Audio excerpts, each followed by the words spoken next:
ഓം ദീർഘദണ്ഡ നമസ്കാരം. നിർലജ്ജോ ഗുരുസന്നിധൗ ശരീരം നർത്ഥം പ്രാണം ച സദ്ഗുരുഭ്യോ നിവേദയേത്. ഓം ഗം ഗുരുഭ്യോ നമഃ. ഓം ഗം ഗണപതയേ നമഃ. ഓം സം സരസ്വത്യൈ നമഃ. ഓം വ്യാം വേദവ്യാസായ നമഃ. ഓം നമോ ഭഗവതേ ദക്ഷിണാമൂർത്തയേ. മഹ്യം മേധാം പ്രജ്ഞാം പ്രയച്ഛ സ്വാഹ. ഓം നമഃ ശിവായ നമഃ. ഓം നമഃ ശിവായ. ഓം നമഃ ശിവായ ശിവായൈ നമഃ. ഓം നമഃ ശിവായ. ശുഭം ശുഭം ഗുരു ഗുരു ശിവായ നമോ. ഓം നമോ നാരായണായ. ഓം നമോ നാരായണായ. ഓം നമോ നാരായണായ. ഓം നമോ നാരായണായ. ഓം നമോ ഭഗവതേ വാസുദേവായ. ഓം നമോ ഭഗവതേ വാസുദേവായ. ഓം നമോ ഭഗവതേ വാസുദേവായ. ഓം നമോ ഭഗവതേ വാസുദേവായ. ഓം നമോ ഭഗവതേ തുഭ്യം വാസുദേവായ ധീമഹി പ്രദ്യുമ്നായ അനിരുദ്ധായ നമഃ സംഘർഷണായ ച. ഓം നമോ ഭഗവതേ വാസുദേവായ ശ്രീകൃഷ്ണായ പരബ്രഹ്മണേ നമഃ. ഹരി ഓം ഹരി ഓം ഹരി ഓം. ഭാഗവതവും ഒരു പ്രത്യേക വിഷയം.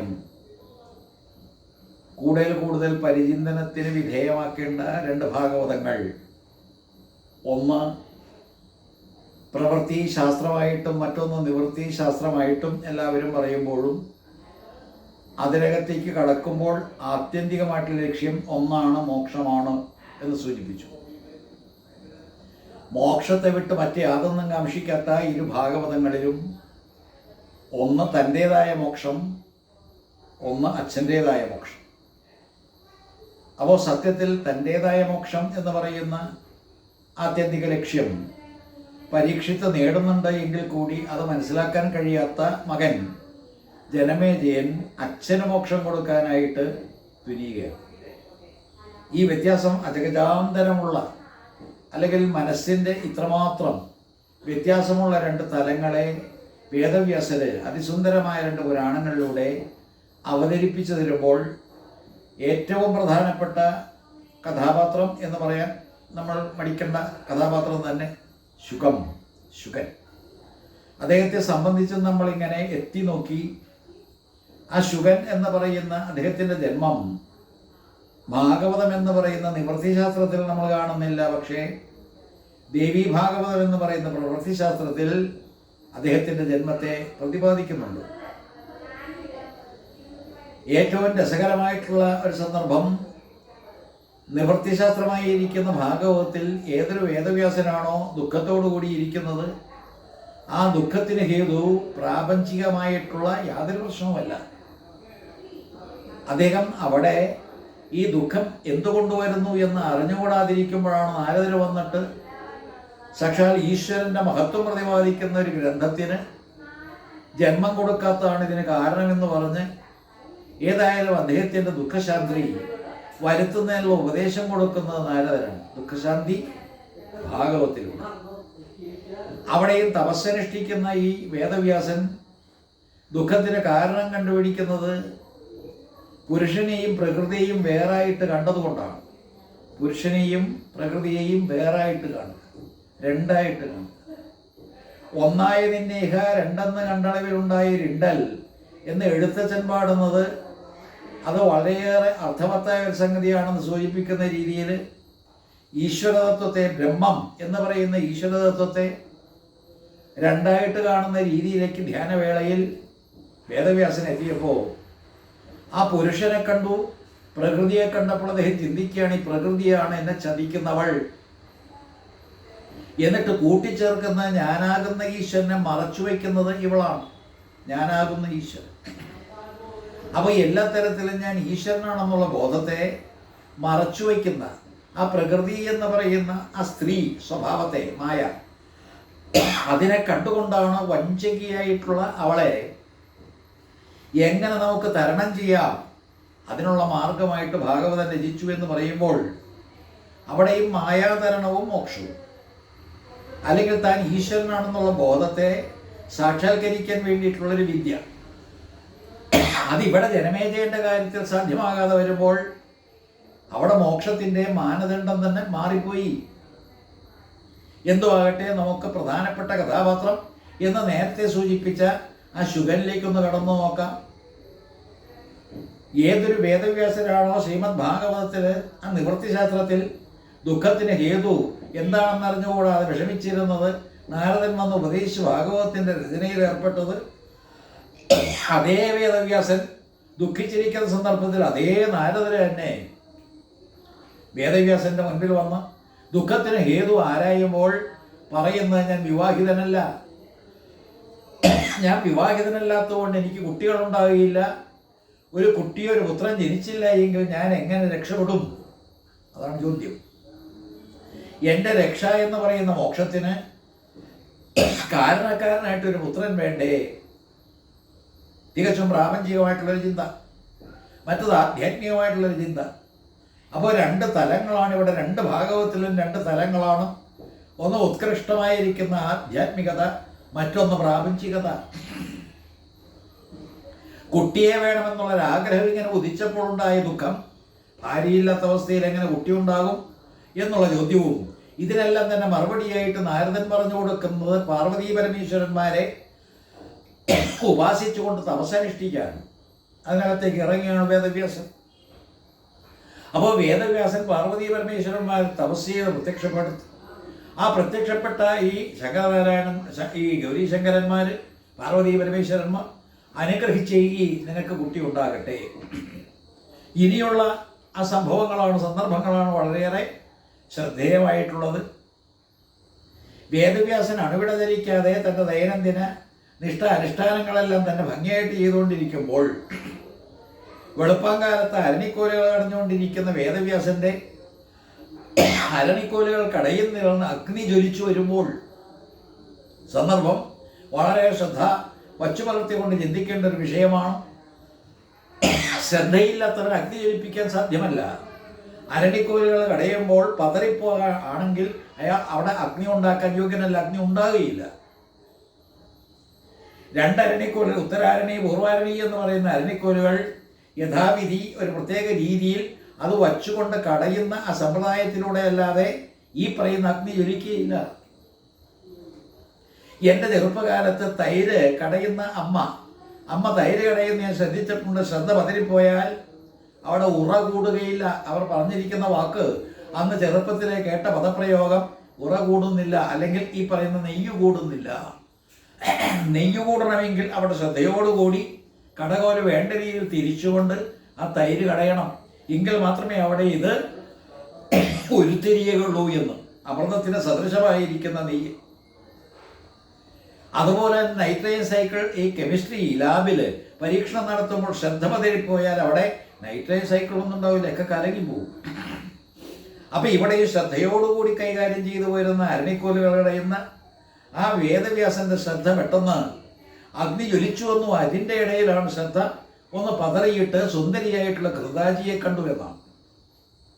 ഘൃതാജി അപ്സരസ്ത്രീയാണ്. ഈ അപ്സരസ്ത്രീയായിരിക്കുന്ന ഘൃതാജിയെ കണ്ടപ്പോൾ അദ്ദേഹത്തിൻ്റെ പതറിയ മനസ്സുകൊണ്ട് അദ്ദേഹത്തിൻ്റെ വീര്യം സ്ഖലിച്ച്, അപ്പോൾ ബ്രഹ്മതേജസ് മുറ്റി നിൽക്കുന്നൊരു സന്യാസി ശ്രേഷ്ഠൻ്റെ അതിശക്തമായിരിക്കുന്ന വീര്യം അതിങ്ങനെ പുറത്തേക്ക് ഇങ്ങനെ ഒഴുകി ഏതൊരു അഗ്നിയാണോ അരണിക്കോലുകൾ ഇങ്ങനെ സൃഷ്ടിച്ചത് ആ അഗ്നിയിലേക്ക് പതിച്ചു. അതിന് കുട്ടിയായിട്ട് പരിണമിച്ചു. ചിന്തിക്കേണ്ട വിഷയമാണ്. നമുക്കറിയാം അഗ്നിയിലേക്ക് എന്ത് വീണാലും അത് ദഹിച്ചു പോകും. അവിടെ പിന്നാലെ ഒരു ജന്മം അസാധ്യമാണ്. ഇതാണ് അഗ്നിയുടെ സ്വഭാവം. എല്ലാത്തിനെയും കത്തി എരിച്ച് ചാമ്പലാക്കുന്ന രീതിയല്ലാതെ, ആ ദാഹക ശക്തിയല്ലാതെ അഗ്നിക്ക് മറ്റൊരു ശക്തിയില്ലല്ലോ.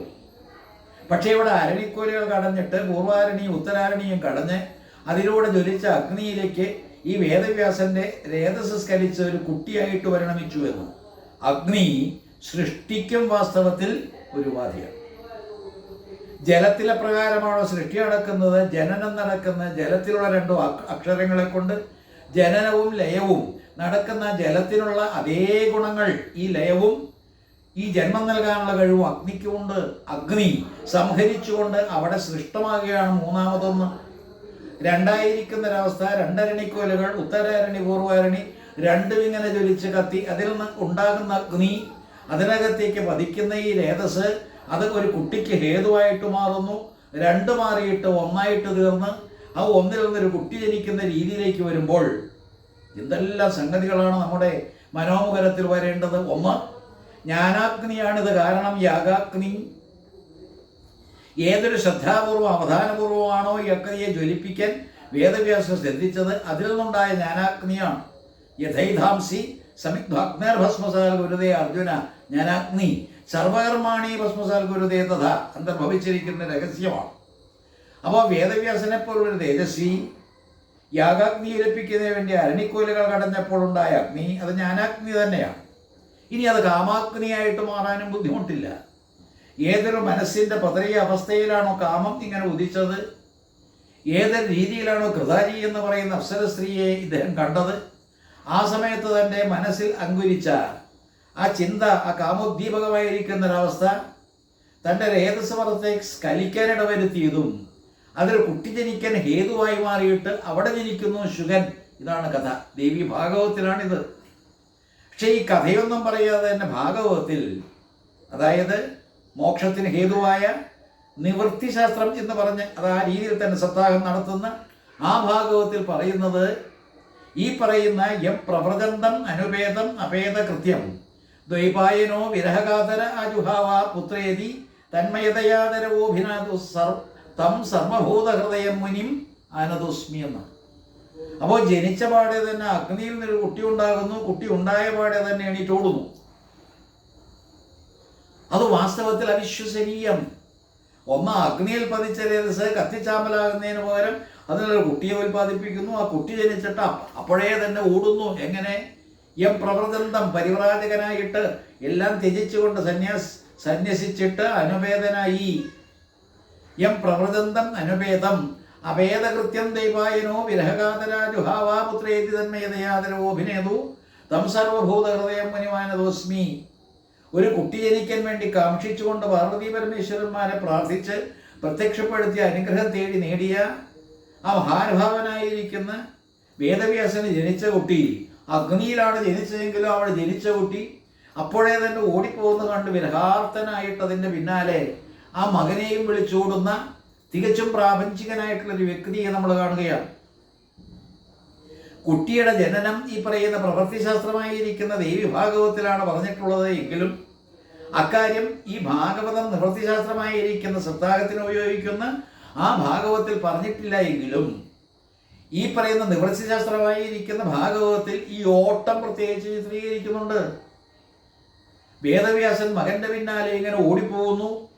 അങ്ങനെ ഓടിപ്പോകുന്നത് മുൻപേ പോകുന്ന ഈ കുട്ടി, നഗ്നനായിരിക്കുന്ന കുട്ടി, ദിഗംബരനും അതുപോലെ എല്ലാ തരത്തിലും തേജസ്വിയായിരിക്കുന്ന ശുഖബ്രഹ്മം ഇങ്ങനെ ഓടിപ്പോകുമ്പോൾ നഗ്നശരീരികളായിട്ട് ഗംഗയിൽ കുളിക്കുന്ന സ്ത്രീകൾ ആരും തന്നെ പരിഭ്രമിച്ചു മാറി നിന്നില്ല എന്ന് ഭാഗവതം തന്നെ പറയുക. പിന്നെ ആരാണാവോ പരിഭ്രമിച്ചു മാറാൻ ഇടവരുത്തിയത്? വേദവ്യാസൻ. അപ്പോൾ മകൻ്റെ പിന്നാലെ അച്ഛൻ ശരീരത്തിൽ ആച്ഛാദനം ചെയ്തിട്ടുണ്ട്, പുതച്ചിട്ടുണ്ട്. അല്ലെങ്കിൽ ഈ പ്രവേശധാരിയായിട്ട് ശരീരത്തിൻ്റെ നഗ്നത പ്രദർശിപ്പിക്കാതെ പിന്നാലെ പോകുന്ന അച്ഛനെ കണ്ടിട്ട് ഇവര് മാറിയിരുന്നു പോലും. അപ്പോൾ ഗംഗയിൽ കുളിച്ചുകൊണ്ടിരിക്കുന്ന അർദ്ധനഗ്നകളായിട്ടുള്ള സ്ത്രീകൾക്ക് പോലും ഈ പറയുന്ന ശുഖബ്രഹ്മത്തെ കണ്ടിട്ട് യാതൊന്നൊന്നില്ല. കാരണം പറയുന്നുണ്ട്, അദ്ദേഹം സ്ത്രീ പുരുഷ വ്യത്യാസമില്ലാത്ത സാക്ഷാൽ ബ്രഹ്മമാണ് പോലും. നമ്മൾ അതുകൊണ്ടാണ് ശുഖബ്രഹ്മം എന്ന് അദ്ദേഹത്തെ അഭിസംബോധന ചെയ്യുന്നത്. പക്ഷെ രണ്ടിടത്തും രണ്ടു തരത്തിൽ ഇദ്ദേഹം വന്ന് അത്തരത്തിൽ ഓരോരോ കാര്യങ്ങൾ ഇങ്ങനെ ചെയ്തു തരുമ്പോൾ നമ്മളും ചിന്താക്കുഴപ്പത്തിൽ ആകാതിരിക്കാൻ വേണ്ടിയിട്ടാണ് പ്രത്യേക രീതിയിൽ നാം ഇതിനെപ്പറ്റി ചിന്തിക്കുന്നത്. അപ്പോൾ ഏതായാലും അങ്ങനെ ഓടിപ്പോകുന്ന ആ ശുഗരെ പറ്റി ആദ്യം ഒന്ന് ചിന്തിക്കാം. അഗ്നിയിൽ നിന്ന് ജനിക്കുന്ന കുട്ടി എന്ന് പറയുമ്പോൾ രേതസഗ്നിയാണ്. ഒരു പുരുഷന്റെ രേതസ് എന്ന് പറയുന്ന അഗ്നിയായതുകൊണ്ടാണ് ശിവരേതസിൽ നിന്ന് ഉണ്ടാകുന്ന കുട്ടിയെ അഗ്നിജൻ എന്ന് പറഞ്ഞു. അദ്ദേഹത്തെ നമ്മൾ മുരുകൻ എന്നിങ്ങനെ വിശേഷിപ്പിച്ചു. അങ്ങനെ മുരുകന്റെ ജനനവും ഈ രേതസിൽ നിന്നാണ്, ശിവന്റെ. അതേപോലെ തന്നെ ശിവന്റെ രേതസിൽ നിന്നാണ് അയ്യപ്പന്റെ ജനനം. അവിടെ അഗ്നി സംഭൂതനാണ്, അഗ്നി ജ്ഞാനമാണ്. അപ്പൊ ഇത്തരത്തിൽ ഈ ചിന്മുദ്രയും പിടിച്ചുകൊണ്ടിരിക്കുന്ന അയ്യപ്പസ്വാമിയെ കാണുമ്പോൾ ശിവന്റെ രേതസിൽ നിന്ന് ഇങ്ങനെ ഉണ്ടായതാണെന്ന് പറയുമ്പോൾ എന്തിനാണ് ഇപ്പൊ ചിന്മുദ്ര പിടിച്ചത്? ജ്ഞാനത്തിൽ നിന്ന് ജനിച്ചതാണ്. ഏതൊരു അഗ്നിയാണോ ജ്ഞാനസ്വരൂപം അതിൽ നിന്ന് ജനിച്ച അയ്യപ്പൻ അതാകാനേ നിവൃത്തിയുള്ളൂ. ഇനി മുരുകൻ പളം നീയപ്പ, ജ്ഞാനം പളം നീയപ്പ എന്നെല്ലാം തന്നെ പാടിപ്പുകഴ്ത്തുന്ന ആ മുരുകനും ഈ അഗ്നി ഏതൊരു രേതസാണോ, ശിവന്റെ രേതസാണോ പാർവതിയുടെ ഗർഭപാത്രത്തിലേക്ക് പ്രവേശിക്കാതെ ഒരു കുട്ടിക്ക് ജന്മം നൽകിയത്, അതും ഈ ജ്ഞാനാഗ്നിയാകാനേ നിവൃത്തിയുള്ളൂ. അപ്പം മുരുകനും ഈ പറഞ്ഞ കൂട്ട് ജ്ഞാനത്തിന്റെ ഗുരുവിന്റെ സ്ഥാനം ആലോചിച്ചു. അപ്പൊ ഇവിടെയെല്ലാം തന്നെ രേതസ് നമ്മൾ ശുദ്ധമായിരിക്കുന്ന ഒരു പ്രത്യേക ആധ്യാത്മിക ഭാവത്തിലേക്ക് കടന്നില്ല എങ്കിൽ തെറ്റിദ്ധരിക്കും. ഇന്നത്തെ കുട്ടികളെല്ലാവരും തന്നെ രേതസിനെ റിട്ടേൺ ചെയ്യാനായിട്ട് മടി കാണിക്കുന്നവരാണ്. ഏതൊരു രേതസാണോ നമ്മുടെ ശരീരത്തിൽ വളരെ ശക്തമായിട്ട് സർഗാത്മകത, സൃഷ്ടി വൈചിത്ര്യം അല്ലെങ്കിൽ അതിൻ്റെ വൈദഗ്ധ്യം ഇതെല്ലാം തന്നെ പ്രദർശിപ്പിക്കുന്ന രേതസ്സുള്ളത്, അതിനെ പാഴാക്കിക്കൊണ്ടിരിക്കുന്ന ഒരു സമൂഹമാണല്ലോ നമ്മുടെ ഇടയിൽ ഇപ്പോൾ ഉള്ളത്. നമ്മളെല്ലാവരും തന്നെ എന്ന് പറയാം, ആരും തന്നെ അതിന് വിമുക്തരല്ല. അപ്പോൾ എല്ലാ തരത്തിലും ഏത് റിട്ടൈൻ ചെയ്യേണ്ട പവറാണോ പറയുന്ന കൗണ്ടനൻസ് എന്ന് പറയുന്ന ബ്രഹ്മചര്യത്തിൻ്റെ പവർ, അതെല്ലാം തന്നെ വാസ്തവത്തിൽ ഈ പറയുന്ന സെമൻ എന്ന് പറയുന്ന രേതസ് അതിങ്ങനെ സ്കലിച്ച് അഗ്നിയിലേക്ക് പതിച്ചൊരു കുട്ടിയെ ഉൽപ്പാദിപ്പിക്കുന്നു. ആ കുട്ടിയാണെങ്കിൽ തേജസ്വി. നഗ്നനായിട്ട് എന്ന് പറയുമ്പോഴേ തന്നെ അദ്ദേഹം ആരാണ്? ജ്ഞാനമാണ്. നഗ്നനായിട്ട് എന്ന് പറയുമ്പോൾ അദ്ദേഹം ആരാണ്? ശിവനാണ്. അദ്ദേഹം ലിംഗസ്വരൂപനാണ്. അദ്ദേഹം ദിഗംബരൻ എന്ന് പറയുമ്പോൾ അതിനപ്പുറം വേറൊരു അവസ്ഥയില്ല. ഈ പ്രാപഞ്ചികതയെല്ലാം തന്നെ തിരോധാനം ചെയ്തിട്ടുള്ള ആധ്യാത്മികതയുടെ ഒരു മൂർത്തിവൽഭാവമാണ് എന്ന് വന്നു ഭാഗവതത്തിലെ ശിവൻ. അപ്പൊ അത്തരത്തിലുള്ള ശിവനെ ഭാഗവതം പറഞ്ഞു കൊടുക്കാൻ വാസ്തവത്തിൽ എഴുന്നള്ളിച്ച് കൊണ്ടുവരുന്നത് 19-ാമത്തെ അധ്യായത്തിലാണ്, ശ്രീമദ് ഭാഗവതം സപ്താഹവേദിയിൽ. അപ്പൊ അത്തരത്തിലുള്ള 19-ാമത്തെ അധ്യായത്തിൽ നാം കാണുന്ന ആ ശുഖബ്രഹ്മമാണെങ്കിൽ അവിടെ വർണ്ണിക്കുന്നത് 16 വയസ്സുകാരൻ. 16 വയസ്സുകാരനായിട്ടുള്ള ശുഖബ്രഹ്മത്തെ നമ്മൾ കാണുന്ന ആജാനബാഹു സുന്ദരൻ. അങ്ങനെ എല്ലാ തരത്തിലും സുന്ദരനും ആജാനബാഹുവും 16 വയസ്സുകാരനുമായിട്ടുള്ള ശുഖബ്രഹ്മം നഗ്നനാണ് എന്നവിടെ വീണ്ടും വിശേഷിപ്പിച്ചു. നഗ്നൻ, ജനിച്ചപാടെ എന്ന് പറഞ്ഞ നഗ്നൻ, അഗ്നിയിൽ നിന്ന് ഇങ്ങനെ എഴുന്നേറ്റോടുന്ന നഗ്നൻ, പിന്നാലെയും ഭാഗവതം ഉപദേശിക്കാനായിട്ട് പരീക്ഷത്തിന്റെ മുമ്പിൽ പ്രത്യക്ഷപ്പെടുന്ന നഗ്നൻ. ഈ സന്ദർഭത്തിലാണ് നഗ്നൻ എന്ന് പറയുന്ന ഒരു ഗുരു ശ്രീരാമശിവ സർക്കുണ്ടായിരുന്നു. അദ്ദേഹത്തിന്റെ ജീവചരിത്രത്തിൽ തോത്താപുരി എന്ന് പറയുന്ന നഗ്നൻ, അദ്ദേഹം വാസ്തവത്തിൽ നഗ്നൻ എന്ന് പറയാൻ കാരണം ആ സമ്പ്രദായത്തിലെ പ്രത്യേക സമ്പ്രദായത്തിൽപ്പെട്ട വ്യക്തിത്വമാണ്. ജൈനന്മാരുടെ ഇടയിലുമില്ലേ ദിഗംബരന്മാർ. അപ്പോൾ അതേപോലെയുള്ള നഗ്നത എന്ന് പറയുന്നത് ഈ പ്രപഞ്ചത്തെ മാനിക്കാതെ, പ്രകൃതിയിലെ പ്രതിഭാസങ്ങളെയെല്ലാം തന്നെ വകവയ്ക്കാതെ, ശരീരത്തെ വാസ്തവത്തിൽ ആച്ഛാദനം ചെയ്യാതെ, ശരീരം തന്നെ ഒരു ആച്ഛാദനമാണെന്നുള്ള ബോധത്തോടുകൂടി ഏതൊരു പരിശുദ്ധമായിട്ടുള്ള ആത്മാവിനെയാണോ ഇത് പുതപ്പിച്ചു വച്ചിരിക്കുന്ന അതിനെ സാക്ഷാത്കരിക്കാൻ, വീണ്ടും പുതപ്പിച്ചു വയ്ക്കാതിരിക്കാൻ, വീണ്ടും വീണ്ടും ഇതിന് ആവരണങ്ങൾ ഇട്ടുകൊണ്ട് അധപ്പതനത്തിൻ്റെ അങ്ങേയറ്റത്തേക്ക് പതിക്കാതിരിക്കാൻ വേണ്ടിയിട്ട് ഓടുന്ന അത്തരത്തിൽ ആധ്യാത്മികതയുടെ അങ്ങേയറ്റത്തെ അവസ്ഥയിലേക്ക് പോകുന്ന അതിസുന്ദരമായിട്ടുള്ള ചിത്രമാണ് നാം ശുഖബ്രഹ്മത്തിൽ കാണുന്നത്. അദ്ദേഹം തന്നെയാണ് 16 വയസ്സുകാരനായിട്ട് പിന്നാലെ വരുന്നു. 16 വയസ്സ് എന്ന് പറഞ്ഞാൽ ഏറാതെ കുറയാതെ. അപ്പോൾ 16 താഴത്തേക്ക് പോരുന്നില്ല, 16 മുകളിലേക്ക് പോകുന്നില്ല. ഷോഡശം എന്ന് പറയുന്ന ഈ 16ന്റെ പ്രത്യേകത, ഷോഡശി എന്ന് പറയുന്ന ദേവിയായിട്ട് ബന്ധപ്പെടുത്തുമ്പോൾ ഷോഡശി വിദ്യയാണ്, മഹാവിദ്യയാണ്, ശ്രീവിദ്യയാണ്. അപ്പോൾ എല്ലാ തരത്തിലും ശ്രീവിദ്യ, മഹാവിദ്യ, വിദ്യ എന്നെല്ലാം തന്നെ പറയുന്ന 16 എന്ന് പറയുന്ന ലളിതാപരമേശ്വരി, രാജരാജേശ്വരി എന്നെല്ലാം തന്നെ പറയുന്ന ദേവിക്ക് 16 വയസ്സ്. ഈ 16 വയസ്സ് അവിടെയും ആരോപിതമാണ്. വാസ്തവത്തിൽ ചന്ദ്രൻ സാക്ഷാൽ ജഗദീശ്വരുടെ പ്രതിബിംബമായിട്ടോ പ്രതീകമായിട്ടോ ആരാധിച്ചു പോലും നമ്മൾ, ദുർഗയെ ചന്ദ്രൻ എന്നുള്ള മട്ടിൽ ആരാധിച്ചു പോലും നമ്മൾ, ചന്ദ്രൻ്റെ വാക്സിംഗ് ആൻഡ് വെയിനിങ് അതിൻ്റേതായുള്ള വൃദ്ധിക്ഷയങ്ങളെല്ലാം തന്നെ കണക്കിലെടുത്തുകൊണ്ട് 2 പക്ഷങ്ങൾ, അവയെ കണക്കിലെടുക്കുമ്പോൾ നമ്മൾ കാണുന്നത് അമാവാസി എന്ന് പറയുന്നതായാലും പൗർണമി എന്ന് പറയുന്നതായാലും 16 ദിവസം കൊണ്ട് 16 കലകൾ ഉണ്ടായ പൂർണ്ണചന്ദ്രനെയാണ്. 16 കലകൾ. അവർ പൂർണ്ണതയുടെ പ്രത്യേകതയാണ് ഈ 16. പൂർണ്ണത എന്ന് പറഞ്ഞാൽ എങ്ങനെ ജ്ഞാനത്തിൻ്റെ പരമകാഷ്ഠയിലേക്ക് എത്തി മോക്ഷത്തിൻ്റെ പദവി അലങ്കരിക്കുന്ന പൂർണ്ണത. ധർമാർത്ഥം കാമം കഴിഞ്ഞിട്ടുള്ള മോക്ഷത്തിൻ്റെ പൂർണ്ണത, അതുപോലെ ഈ പറയുന്ന ബ്രഹ്മചര്യം, ഗൃഹസ്ഥാശ്രമം, വാനപ്രസ്ഥം കഴിഞ്ഞ് സന്യാസത്തിൻ്റെ പൂർണ്ണത, ശൂദ്രൻ കഴിഞ്ഞ് വൈശ്യൻ കഴിഞ്ഞ് ക്ഷത്രിയൻ കഴിഞ്ഞ് ബ്രാഹ്മണൻ്റേതായിട്ടുള്ള പൂർണ്ണത, ഇതെല്ലാം തന്നെ ആ പൂർണ്ണത എന്ന് പറയുന്നത് നമ്മൾ മാനിക്കണം. പൂർണ്ണമത പൂർണ്ണവിധം എന്നെല്ലാം തന്നെ ശാന്തിപാഠത്തിൽ പഠിക്കുമ്പോഴും ഏതൊരു പൂർണ്ണമായിരിക്കുന്നൊരവസ്ഥയാണോ ഈശ്വരൻ നമ്മൾ ആരോപിക്കുന്നത്, ആ പൂർണ്ണതയുടെ പ്രതീകമായിരിക്കുന്ന 16 വയസ്സുകാരൻ ശുഖബ്രഹ്മം നഗ്നനായിട്ട് വരുന്നു എന്ന് പറയുമ്പോൾ സാക്ഷാൽ ദക്ഷിണാമൂർത്തി സങ്കല്പത്തിൽ തന്നെ അദ്ദേഹത്തെ കാണണം. കാരണം ഗംഗയുടെ തീരത്ത് വടക്കോട്ടേക്ക് തിരിഞ്ഞിരിക്കുന്ന പരീക്ഷത്തിൻ്റെ മുമ്പിൽ അവിടെ തെക്കോട്ടേക്ക് തിരിഞ്ഞിരിക്കുന്ന ദക്ഷിണാമൂർത്തി അല്ലാതെ മറ്റാരുമല്ല ഈ ശുഖബ്രഹ്മം എന്ന് നമുക്ക് കാണാൻ കഴിയും. ഇങ്ങനെ തീക്ഷ്ണമായിരിക്കുന്ന ശുഖത്തോടാണ് ഭാഗവതം ഇങ്ങനെ ആവശ്യപ്പെടുന്നത്.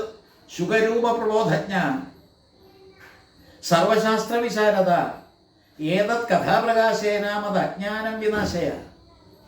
അപ്പം ഈ ഭാഗവതത്തിൻ്റെ ഭാഷയിൽ ശുഖനോട് ശുഖബ്രഹ്മത്തോട് ആവശ്യപ്പെടുന്നത് ശുഖരൂപ പ്രബോധജ്ഞ എന്ന് തന്നെയാണ്. പ്രബോധനം എനിക്ക് ആവശ്യമാണ്, എന്നെ ബോധവൽക്കരിച്ചെടുക്കണം. അഖണ്ഡമായിരിക്കുന്ന ബോധമാണ് ഞാനെന്നുള്ള ബോധത്തിലേക്ക് ഞാൻ എത്തണം. ഈശ്വരൻ എന്ന് പറയുന്ന ആ ബോധം തന്നെ എന്നതിന് ഉറപ്പ് എനിക്ക് കിട്ടണം. അതിനായി ഈ ബോധജ്ഞനായിരിക്കുന്ന പ്രബോധജ്ഞനായിരിക്കുന്ന പഠിപ്പിക്കുന്നൊക്കെ ശേഷിയുള്ള ആ ശുഖബ്രഹ്മത്തോട് ആവശ്യപ്പെടുന്ന എന്താ? ശുഖരൂപ പ്രബോധജ്ഞ സർവശാസ്ത്ര വിശാരദ. അങ്ങയേക്കാൾ കവിഞ്ഞ ഒരു ശാസ്ത്ര വിശാരദൻ ഈ ലോകത്തില്ല. സർവശാസ്ത്രങ്ങളും കൈകാര്യം ചെയ്യത്തക്ക ശേഷിയുള്ള അങ്ങ് എന്ത് ചെയ്യണം? സർവശാസ്ത്ര വിശാരദ ഏതത് കഥാപ്രകാശേന മതജ്ഞാനം വിനാശയ. അങ്ങ് ഏതെങ്കിലും ഒരു കഥ അവതരിപ്പിച്ചുകൊണ്ട് എൻ്റെ അജ്ഞാനത്തെ ഇല്ലാതെയാക്കാൻ, എൻ്റെ അജ്ഞാനത്തെ ഇല്ലാതെയാക്കി തരണമെന്നാണ് ഭാഗവത്തിലെ പ്രാർത്ഥന. മോക്ഷഹേതുവായിരിക്കുന്ന ഇതും മോക്ഷഹേതു തന്നെ. പക്ഷേ ഈ പറയുന്ന നിവൃത്തിശാസ്ത്രമായിരിക്കുന്ന ഭാഗവതത്തിൽ നമ്മൾ ശുഖനോട് ചോദിക്കുന്ന ശുഖരൂപ പ്രബോധജ്ഞ സർവശാസ്ത്ര വിശാരദ ഏതത് കഥാപ്രകാശേന മതജ്ഞാനം വിനാശയ. അഗ്നിയിൽ ജനിച്ചൊരുത്തരല്ലാതെ ഇത്തരത്തിൽ അജ്ഞാനത്തെ നശിപ്പിക്കാൻ കഴിയുമോ? ഏതൊരു അഗ്നിസ്വരൂപമാണോ ജ്ഞാനസ്വരൂപമായിട്ട് ഈ പ്രപഞ്ചത്തിൽ നാം കാണുന്നതോ അതിൻ്റെ പ്രകാശം കൊണ്ട് തിരോധാനം ചെയ്യുന്ന അജ്ഞാനത്തെ കൈകാര്യം ചെയ്യത്തക്ക ശേഷിയുള്ള ജ്ഞാനസ്വരൂപത്തെ അതിനെ മനസ്സിലാക്കിക്കൊണ്ടല്ലേ ഇവിടെയും പ്രാർത്ഥിക്കുന്നത്. അഗ്നിയിൽ ജനിച്ച അല്ലയോ ശുഖബ്രഹ്മമേ, അങ്ങ് അജ്ഞാനത്തെയല്ല മതജ്ഞാനം വിനാശിൻ്റെ അജ്ഞാനത്തെ നശിപ്പിക്കാൻ പറയുകയാണ്. ഏതൊരു അജ്ഞാനമാണോ വാസ്തവത്തിൽ ഇല്ലാതെയാകേണ്ടത് അതിനുവേണ്ടി എഴുന്നള്ളിയ അല്ലെങ്കിൽ ജനിച്ച അഗ്നിയിൽ ജനിക്കുകയും വീണ്ടും പരീക്ഷത്തിൻ്റെ മുൻപിലേക്ക് പ്രത്യക്ഷപ്പെട്ട് ഭാഗവതം ഉപദേശിക്കുകയും ചെയ്യുന്ന ആ ശുഖബ്രഹ്മം അജ്ഞാനമില്ലാതെയാക്കാൻ വന്നു എന്ന് ആ രൂപം ഒന്ന് നല്ലപോലെ ചിന്തിച്ചു നോക്കൂ. നഗ്നനാണ്, 16 വയസ്സുകാരനാണ്, ആചാരബാഹുവാണ്, സുന്ദരനാണ്. ആ ദിഗംബരനായിരിക്കുന്ന അദ്ദേഹത്തിൻ്റെ ചുറ്റും സ്ത്രീകൾ അതുപോലെ കുട്ടികളുമായിരുന്നു വന്നപ്പോൾ. അദ്ദേഹം ഇങ്ങനെ പ്രത്യക്ഷപ്പെട്ടു വന്നപ്പോൾ അദ്ദേഹത്തിൻ്റെ ചുറ്റും ഈ പറയുന്ന സ്ത്രീകളും കുട്ടികളുമായിരുന്നു എന്നുള്ളതിൽ നിന്ന് പ്രകൃതിയാൽ ചുറ്റപ്പെട്ട ബ്രഹ്മം ഏതൊരു ഇളയാലാവൃതമായിരിക്കുന്ന ശങ്കരനാണോ ഇളാവൃതത്തിലുള്ളത്, ഏതൊരു പാർവതിയുടെ ശക്തമായിരിക്കുന്ന മായയാൽ ആവൃതമായിട്ടുള്ളതാണോ ഈ പറയുന്ന പരബ്രഹ്മസ്വരൂപം, അത് പ്രത്യക്ഷപ്പെട്ടു എന്ന് തന്നെ ചിന്തിക്കണം. അപ്പോൾ എല്ലാ തരത്തിലും കുട്ടികളും പോയി സ്ത്രീകളും പോയി എല്ലാവരും തിരോധാനം ചെയ്തിട്ട് ആ ബ്രഹ്മം ഒറ്റയ്ക്കിരുന്നു കൊണ്ടാണ് ഭാഗവതം പ്രതിപാദിക്കുന്നത്. ചിന്തിച്ചു നോക്കൂ, ആരാണ് ഈ ശുഖബ്രഹ്മം? നമുക്കൊന്നും ദുഃഖത്തിൽ ഇങ്ങനെ ആമഗ്നനായിട്ടിരിക്കുന്ന ഈ വേദവ്യാസരെ നാരദനോട് ആവശ്യപ്പെട്ട് ശിവനെ ചെന്ന് തപസ് ചെയ്ത് ശിവന്റെ അനുഗ്രഹം കൊണ്ട് ഒരു കുട്ടി ഇങ്ങനെ എതിർച്ചയാ അഗ്നിയിൽ പതിച്ച രേതസ്സിൽ നിന്ന് ഉത്ഭവിച്ചു എന്നെല്ലാം തന്നെ പറയുമ്പോഴും ആ കുട്ടിക്ക് വേണ്ടിയിട്ട് നടത്തിയ ഒരു യജ്ഞമായിട്ട് അതിനെ കാണാനില്ല. അദ്ദേഹം തന്നെ ദൈനംദിന പ്രവൃത്തികളിൽ യാഗം ഇത്യാദി കാര്യങ്ങൾ ചെയ്തു പോരുന്ന ആ സിസ്റ്റമാറ്റിക്കായിരിക്കുന്ന ഇഷ്ടാനുഷ്ഠാനത്തിന് എതിർച്ചയാ സംഭവിച്ചൊരു സംഭവമാണ്.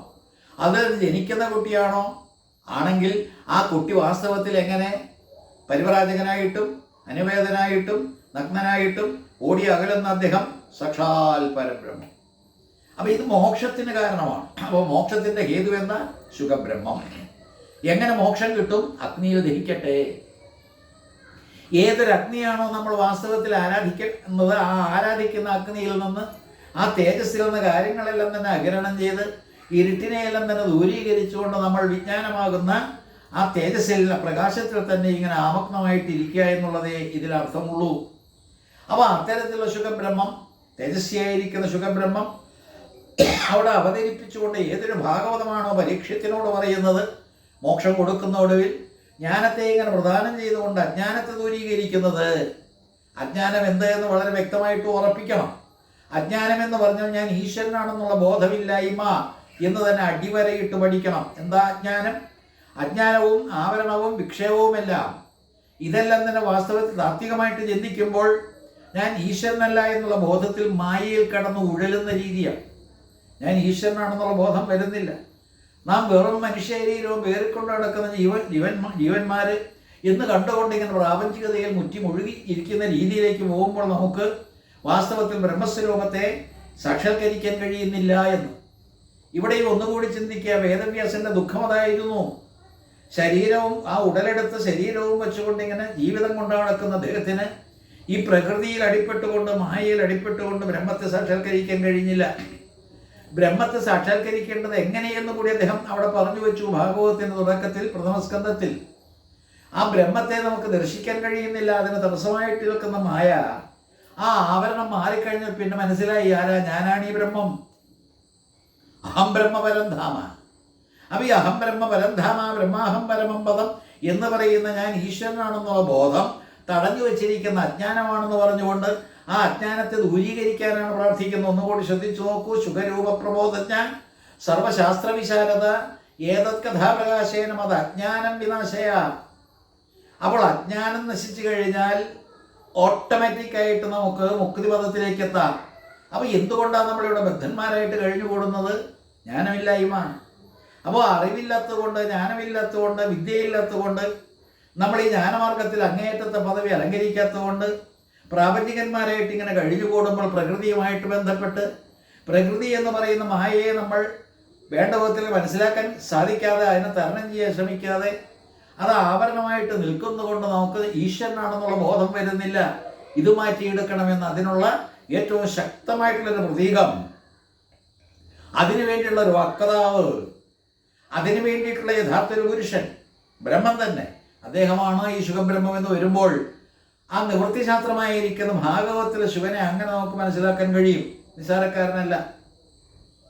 ഒന്നുകൂടി അദ്ദേഹത്തിൻ്റെ ആൻസിസ്ട്രി ഒന്ന് പരിശോധിച്ചാൽ, ഈ ആൻസിസ്ട്രി പരിശോധിക്കുമ്പോൾ നമുക്ക് കാണാൻ കഴിയും പരാശരൻ്റെ സന്തതി വേദവ്യാസൻ, വേദവ്യാസന്റെ സന്തതിയായിട്ട് ശുഖബ്രഹ്മം.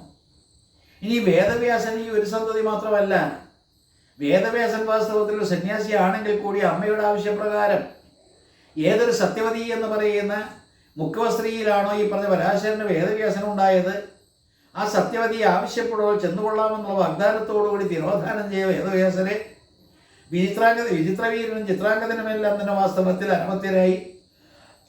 അവർക്ക് കുട്ടികളുണ്ടാകാതെ ഒരാൾ ഗന്ധർവന്മാരുമായിട്ട് ഏറ്റുമുട്ടി മരിക്കുകയും മറ്റൊരാൾ രാജേഷ് മാവ് എന്ന് പറഞ്ഞ ക്ഷയം വന്ന് മരിക്കുകയും ചെയ്തു കഴിഞ്ഞപ്പോൾ അമ്പയാണെങ്കിൽ വേറെ വഴിക്ക് പോയി അംബിക അംബാലിക എന്ന് പറയുന്ന രണ്ട് കഥാപാത്രങ്ങൾക്ക് കുട്ടികളില്ലാതെ വന്നപ്പോൾ പാണ്ഡവവംശം ഉച്ചൂടും ഇല്ലാതെയാകുമെന്നുള്ള ദുഃഖത്തിൽ ഈ പറയുന്ന വേദവ്യാസമാതാവായിരിക്കുന്ന മുക്കുവ സ്ത്രീ സത്യവതി ഈ വേദവ്യാസനെ പ്രാർത്ഥിച്ചു വരുത്തിയിട്ട് അദ്ദേഹത്തെ കൊണ്ട് അംബിക അംബാലിക എന്ന് പറയുന്ന രണ്ടുപേരെ ആ ഗർഭപാത്രത്തിലൂടെ ജനിപ്പിക്കുന്നില്ലേ? രണ്ടുപേരെ, ധൃതരാഷ്ട്രരും പാണ്ഡുവും. അങ്ങനെ രണ്ട് കുട്ടികളുണ്ടായപ്പോൾ ഒന്ന് ഈ പറയുന്ന അന്ധൻ ജന്മന അന്ധനായി പോകുന്നു, മഹാകഷ്ടം. വേറൊരാളാണെങ്കിൽ ഈ ശരീരം ആസകലം പാണ്ഡുരോഗം ബാധിച്ചവൻ. അങ്ങനെ വിചിത്രമായിട്ടുള്ള ജന്മം, രണ്ട് ജന്മം ഇങ്ങനെ ഉണ്ടായിട്ട് കാര്യമില്ല എന്ന് കണ്ട് അങ്ങനെ ദുഃഖിച്ചിരിക്കുന്ന അവസ്ഥയിലാണ് ദാസിയെ പറഞ്ഞു വിടുന്നു ഈ പറയുന്ന അംബിക അംബാലികമാര്. ആ ദാസി എന്നപ്പോൾ വളരെ സന്തോഷത്തോടുകൂടി ദാസി ഈ സന്യാസിയെ സ്വീകരിച്ചുകൊണ്ട് അതിൽ വിതുരർ, വേദത്തിൻ്റെ വിദ് എന്ന് പറയുന്ന ധാതു അവിടെയും കാണാൻ നമുക്ക് അറിവിൻ്റെ പ്രതീകമാണ്. അപ്പോൾ ജന്മനാ തന്നെ സിദ്ധനും യോഗ്യനും അറിവിൻ്റെ പ്രതീകവുമായിരിക്കുന്ന ധർമ്മദേവന്റെ പുനർജന്മം എന്ന് വിശേഷിപ്പിക്കുന്ന വിതരയിരിക്കുന്നു. അതും വേദവ്യാസ സന്തതിയാണ്. അപ്പോൾ വേദവ്യാസന്റെ 4 സന്തതികളെ നമ്മൾ കാണുന്നത് അതിൽ ധർമ്മദേവന്റെ അവതാരമായിരിക്കുന്ന വിതരര്, അർത്ഥം കാമം എന്ന് പറയുന്ന 2 കാര്യത്തിന് വേണ്ടിയിട്ട് പൊട്ടക്കണ്ണനും അതുപോലെ ശരീരം മുഴുവൻ ഈ ബാധ ഒരു പ്രത്യേക രീതിയിൽ പാണ്ഡുരോഗം ബാധിച്ചിട്ടുള്ളവനും, അങ്ങനെ 3 പേര് കഴിഞ്ഞിട്ടാണ് ഇതാ ആധ്യാത്മികതയുടെ നഭോമണ്ഡലത്തിൽ അത്യുന്നത പദവി അലങ്കരിക്കുന്ന യാഗവേദിയിലേക്ക് അഗ്നിയെ ജ്വലിപ്പിക്കുന്ന സന്ദർഭത്തിൽ അതിനകത്തേക്ക് പതിച്ച അദ്ദേഹത്തിൻ്റെ രേതസ് ഇതാ മാറുന്ന ഒരു കുട്ടിയായിട്ട് മോക്ഷത്തിൻ്റെ പ്രതീകം, ധർമ്മം അർത്ഥം കാമം മോക്ഷം എന്ന് പറയുന്ന പുരുഷാർത്ഥങ്ങളെ പ്രതിനിധീകരിച്ചുകൊണ്ട് വേദവ്യാസം സൃഷ്ടിച്ചു എന്ന് കൂടി വരുന്നില്ലേ? എത്ര ഉദാത്തമായിരിക്കുന്ന അതായത് നമ്മൾ തിരക്കഥ എഴുതുമ്പോൾ തിരക്കഥ എഴുതുന്നതിനുള്ളൊരു മനോഭാവം, അല്ലെങ്കിൽ മനസ്സിൽ വരച്ചുണ്ടാക്കുന്ന ഒരു ചിത്രം, എത്ര ശക്തമായിട്ടുള്ള ചിത്രം വരയ്ക്കാൻ തക്ക ശേഷിയാണ് ഈ വേദവ്യാസർക്കുള്ളതെന്ന് ചിന്തിച്ചു നോക്കൂ. ആ വേദവ്യാസർ വാസ്തവത്തിൽ ഇങ്ങനെ കുട്ടികളെ സൃഷ്ടിക്കുന്നതിന് മുന്നോടിയായിട്ട് വേദവ്യാസന്റെ ജന്മം പോലും ഒന്ന് ചിന്തിച്ചു നോക്കൂ. പരാശരനാണ് അച്ഛൻ. പരാശരൻ എന്ന് പറഞ്ഞാൽ അദ്ദേഹം ശരവും കൊണ്ട് നടക്കുകയാണ് പരത്തിൽ എയ്യാൻ വേണ്ടിയിട്ട്. പ്രണവത്തെ, ഓംകാരത്തെ നമ്മൾ വില്ലായിട്ട് എടുത്തുകൊണ്ട് അതിന് ജീവനെ കൊളുത്തി ആ ജീവനെ ബ്രഹ്മവുമായിട്ട് ഇങ്ങനെ കൊളുത്തുന്ന അല്ലെങ്കിൽ തൊടുത്തു വിട്ട് ആ ലക്ഷ്യം പ്രാപിക്കുന്ന രീതിയെല്ലാം തന്നെ കഠോപനിഷത്തിലും അതുപോലെ ഭഗവത്ഗീതയിലും കാണുന്ന പോലെ അത്തരത്തിലുള്ള ശക്തമായിരിക്കുന്ന ആധ്യാത്മികതയുടെ ഒരു പരിവേഷം തന്നെ നമുക്ക് പരാശരനിൽ കാണാം. അദ്ദേഹമാണ് ഈ കാളി എന്ന് പറയുന്ന മുക്കുവ സ്ത്രീയിൽ ഈ പറയുന്ന വേദവ്യാസന്റെ ജന്മമേകുന്നത്. ഏതായാലും ബ്രഹ്മദേവൻ ഈ പറഞ്ഞ രീതിയിൽ വേദവ്യാസൻ ഈ പറയുന്ന അതിസുന്ദരമായിരിക്കുന്ന വേദവ്യാസന്റെ ജന്മമേകിയിട്ട് അപ്പം തന്നെ നിരോധാനം ചെയ്യുന്ന അദ്ദേഹത്തിന്റെ പാരമ്പര്യം മുഴുവൻ പരിശോധിച്ചാൽ ആധ്യാത്മികതയുടെ പടിപടിയായിട്ടുള്ള ഒരു പരിണാമം കാണാം. ആ പരിണാമത്തിന്റെ ഗുപ്തി അല്ലെങ്കിൽ പരിണാമത്തിന്റെ അങ്ങേയറ്റത്തെ ഒരു അവസ്ഥയായിട്ട് ശുഗത്തെ എടുത്തുകൂടെ? അപ്പോൾ എല്ലാ തരത്തിലും ആ ശുഗത്തെ ഭാഗവതം എന്ന് പറയുന്ന മോക്ഷത്തിന് ഹേതുവായിരിക്കുന്ന നിവൃത്തിശാസ്ത്രമായിരിക്കുന്ന ഭാഗവതത്തിൽ കാണുന്ന ആ ശുഗനെ നമ്മൾ ഈ പറയുന്ന രീതിയിൽ ജനിക്കുന്നത് കാണുന്ന ദേവി ഭാഗവത്തിലാണെങ്കിലും ആ ദേവി ഭാഗവത്തിൽ ജനിച്ച ആ ശുഗൻ ഉടനെ ഓടുന്നില്ല. അതാണ് വ്യത്യാസം. ഒന്ന് പ്രവൃത്തി ഒന്ന് നിവൃത്തി എന്ന് പറഞ്ഞുകൊണ്ട് നമ്മൾ പഠിക്കുന്ന രണ്ട് ഭാഗവതങ്ങളിൽ ഈ ശുഗബ്രഹ്മം അവിടെ ജനിച്ച് അഗ്നിയിൽ ജനിച്ച് ഉടനെ ഓടുന്നു മറ്റേ ഭാഗവത്തിലെങ്കിൽ ഈ ഭാഗവത്തിൽ അത് ഓടാതെ അവിടെ വളർന്നു വരികയാണ് വേദവ്യാസന്തതിയായിട്ട്. അതും നല്ലൊരു ചിത്രം. ആ ചിത്രീകരണമെല്ലാം തന്നെ വായിക്കുമ്പോൾ ദേവീ ഭാഗവത്തിൽ പ്രഥമസ്കന്ധത്തിൽ നമ്മൾ കാണുന്ന ആ ശുഗബ്രഹ്മം ഇങ്ങനെ ശുഗൻ എന്ന് പറയുന്നത് ശുഗബ്രഹ്മം എന്നൊന്നും പറയാൻ നിവൃത്തിയില്ല. ശുഗൻ അതായത് വേദവ്യാസ സന്തതി ഇങ്ങനെ വളർന്നു വരുമ്പോഴാണ് നീ വിവാഹം കഴിക്കണമെന്നുള്ള കാര്യം അച്ഛൻ പറഞ്ഞു കൊടുക്കുക. ഈ അച്ഛൻ വേദവ്യാസൻ എന്ന് പറയാനെന്തേ കാരണം? അതും ഈ പറയുന്ന ദേവീഭാഗവത്തിൽ പറയുന്നുണ്ട്, അപകടം പറ്റും. നീ ബ്രഹ്മചാരി എന്നുള്ള മട്ടിൽ സന്യാസി എന്നുള്ള മട്ടിൽ ദാമ്പത്യജീവിതമില്ലാത്ത ആ രീതിയിലേക്ക് പോയാൽ അപകടം പറ്റാനിടയുണ്ട്, ഉരുണ്ടു വീഴാനിടയുണ്ട് എന്ന് പറഞ്ഞുകൊണ്ട് കഥകൾ പറയുന്നുണ്ട്. വിശ്വാമിത്രനെ പറ്റിയില്ലേ? മേനകയെ കണ്ടപ്പോൾ തപസ്സെല്ലാം തന്നെ ഭ്രംശം സംഭവിച്ച് അവിടെ ശകുന്തളയ്ക്ക് ജന്മം കൊടുത്തിൽ ഇതുപോലെ അബദ്ധങ്ങൾ പറ്റും എന്ന് പറഞ്ഞുകൊണ്ട് എൻ്റെ തന്നെ കഥ വേദവ്യാസന്റെ കഥയിൽ നോക്കൂ എന്തെല്ലാം അബദ്ധങ്ങളാണ് പറ്റുന്നത്. അപ്പം ഈ അബദ്ധങ്ങൾ പറ്റാതിരിക്കുന്ന ഈ ഒരു കാര്യം ചെയ്യണം, വിവാഹം കഴിക്കണം.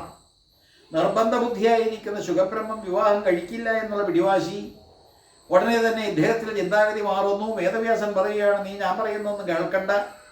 മിഥില എന്ന് പറയുന്ന അവിടെ ഒരു ജനകൻ എന്ന് പറയുന്ന രാജശ്രേഷ്ഠനുണ്ട്. അദ്ദേഹം ജനകൻ എന്നാണ് പേരെങ്കിൽ തന്നെ അദ്ദേഹം വിദേഹനാണ്. ശരീരം ഉണ്ടെങ്കിലും ശരീരമില്ലാത്ത ഭാവത്തിൽ വർത്തിക്കുന്ന രാജശ്രേഷ്ഠനാണ്. ഞാൻ പറഞ്ഞ ഈ സംഗതികളെല്ലാം തന്നെ കൂടുതൽ അറിയണമെങ്കിൽ നീ ഒന്ന് മിഥിലയിലേക്ക് ചെല്ലുക എന്ന്. അങ്ങനെ മിഥിലയിലേക്ക് പോകുന്ന ശുഗത്തെ കാണാം. ഇതൊന്നും നിവൃത്തിശാസ്ത്രമായിട്ടുള്ള ഭാഗവത്തിലില്ല. ഏതായാലും ഒരേ ഒരു ശുഗൻ, ആ ശുഗൻ രണ്ട് തട്ടിൽ നിൽക്കുന്നത് വേദവ്യാസന്റെ സന്തതിയായിട്ടുള്ള ശുഗൻ. അവിടെ ഒരു തട്ട്, ഇവിടെ വേറെ തട്ട്. ഏതായാലും ഇങ്ങനെ വളർന്നു വരുന്ന ശുഗൻ മിഥിലയിലേക്ക് പോകുന്നു, ജനകനുമായിട്ട് സംസാരിക്കുന്നു. കുതർക്കങ്ങളെല്ലാം ഉണ്ട്. അച്ഛനുമായിട്ട് തർക്കിച്ച പോലെ തന്നെ അവിടെ ജനകനുമായിട്ട് ഇങ്ങനെ തർക്കിച്ചിട്ട് പിപീലിക ഭാവത്തിൽ ഉറുമ്പ് എഴയുന്ന പോലെ നമ്മൾ ജീവിതത്തെ കൊണ്ടുപോകണം. ഖഗത്തിൻ്റെ അല്ലെങ്കിൽ പക്ഷിയുടെ വൃത്തി നമുക്ക് വേണ്ട എന്ന് പറഞ്ഞു കൊടുക്കുന്ന രീതികളെല്ലാം തന്നെ ദേവി ഭാഗവത്തിൽ കാണാം. ഇതെല്ലാം പ്രാപഞ്ചികന്മാർക്ക് വേണ്ടിയിട്ടുള്ള എടുത്തുചാടി സന്യാസത്തിലേക്ക് പോകുന്നത് നല്ലതല്ല എന്ന് പറഞ്ഞുകൊണ്ട് പതുക്കെ ഉറുമ്പ് എഴയുന്ന പോലെ ഇപ്പം തന്നെ ബ്രഹ്മചര്യം എന്ന് പറയുന്ന ആശ്രമം കഴിഞ്ഞ ഗൃഹസ്ഥാശ്രമത്തിലേക്കും ആ ഗൃഹസ്ഥാശ്രമം കഴിഞ്ഞ വാനപ്രസ്ഥത്തിലേക്കും പിന്നെ സന്യാസത്തിലേക്കും കടക്കുന്ന സമ്പ്രദായം പടിപടിയായിട്ട് ഓരോരോ ആശ്രമങ്ങളെ സ്വീകരിച്ചുകൊണ്ട് പോകുന്നതാണ് ഏറ്റവും ശ്രേഷ്ഠം എന്ന് പഠിപ്പിക്കുന്നത് അവിടെ കാണാം.